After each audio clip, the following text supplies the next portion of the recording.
In 2025, a major shift is quietly shaking the United States. Canadians, long considered some of America's most loyal travelers, are staying home. The numbers are impossible to ignore, fallen more than 70%, and in just a single month, almost 900,000 trips simply didn't happen. This is more than a temporary slowdown. Canadian visitors once brought over $20 billion into the US economy every year. Their sudden absence is already causing noticeable ripple effects. Today, we're taking a close look at 7 US states that are feeling the consequences most sharply, and how this could reshape tourism, business, and community life for years to come. Sunshine, sandy beaches, theme parks, and golf courses offered a perfect escape from long, harsh winters. In 2024 alone, nearly 4 million Canadians visited Florida, spending around $6 billion across hotels, restaurants, attractions, and even buying property. So much money flowed in that Florida earned the playful nickname Canada's 11th province. But 2025 tells a different story. Canadian travel to Florida has dropped over 30%, and flight bookings are down more than 70%.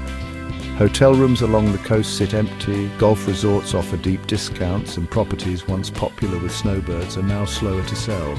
Tourism in Florida supports more than 1.6 million jobs, so a sustained drop in Canadian visitors could jeopardize tens of thousands of positions. A local tourism executive put it bluntly, "This isn't just about vacationers anymore, it affects every part of our economy." Winter resorts that usually bustled with Canadians now feel unusually quiet, and even major attractions report smaller crowds. Florida's reliance on Canadian travelers is clear, and their absence is being felt everywhere. New York's connection to Canada goes beyond tourism. It's cultural, economic, and historic. Cities like Buffalo, Niagara Falls, and surrounding towns have long depended on Canadians crossing the border for shopping, dining, and sightseeing. In 2024, Canadian visitors alone contributed roughly $600 million to New York City's tourism economy. Now, in 2025, border crossings are down more than 23%. Shops near the border report fewer customers, and Niagara Falls attractions, once packed with Canadian tourists, see noticeably lighter crowds. A Buffalo tour operator shared, "I've lost more than half my business since Canadian groups stopped coming." The impact is more than dollars. Festivals, cultural events, and seasonal attractions built around Canadian visitors are quieter too. If this trend continues, New York could lose billions in revenue, thousands of jobs, and a piece of the unique cultural exchange that Canadians brought to these cities. Las Vegas, Nevada, has always thrived on visitors seeking casinos, entertainment, and nightlife. Canadian travelers have been a reliable source of winter traffic, with over 1.5 million visiting Nevada in 2024. Hotels, restaurants, retail, and performance venues all relied on this steady influx. But in 2025, things are shifting. Canadian bookings have dropped sharply.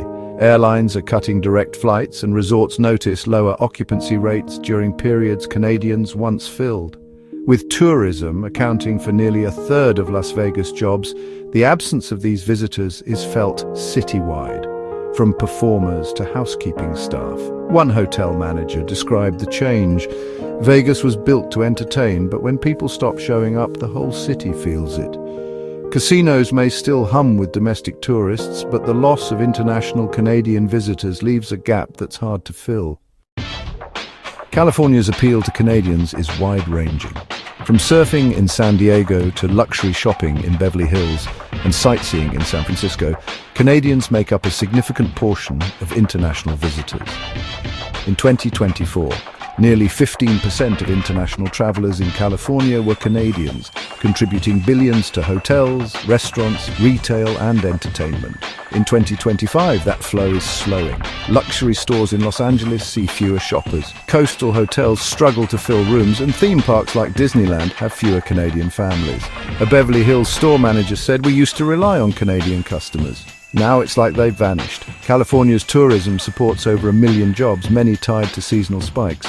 Fewer Canadian visitors could affect employment, local businesses, and community events. While California remains a top destination, the absence of its northern neighbors is noticeable. Arizona has long been a second home for many Canadians. You know, snowbirds flock to Phoenix, Tucson, and surrounding areas each winter. They rented homes, joined clubs, and spent on groceries, dining, and healthcare. In 2024, Canadians contributed billions to Arizona's economy, not just through tourism, but by becoming part of local communities. But in 2025, that tradition is shrinking. Seasonal rentals sit empty, golf courses are quieter, and community centres see fewer new faces. Real estate agents report less interest from Canadian buyers. One community leader remarked, "We're not just losing visitors, we're losing friends, neighbours and community spirit." Arizona earns over $3 billion annually from tourism, and Canadians play a major role. Their absence affects local services, hospitals, retail, and the social fabric of many towns.